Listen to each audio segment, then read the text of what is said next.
Sí, claro.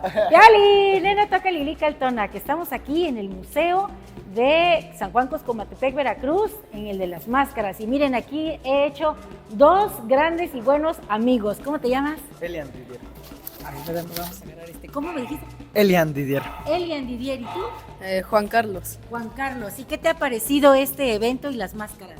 Pues muy bonito todo, muy bien los detalles, interesante todo. Sí, ¿y a ti? Sí, muy interesante, la verdad. Ajá. Sí. Bueno, pues yo los invito a que ustedes son de aquí de Costco. No, somos de Tlaxcala. ¡De Tlaxcala! ¡Ay, yo sé que ellos vienen de la tierra de los huehues! Sí. Sí, de los huehues de Tlaxcala. ¿Y qué tal, ya danzan? Sí, yo sí. ¿Sí, ya danzas? ¿Tú no? Sí. Bueno, pues anímate.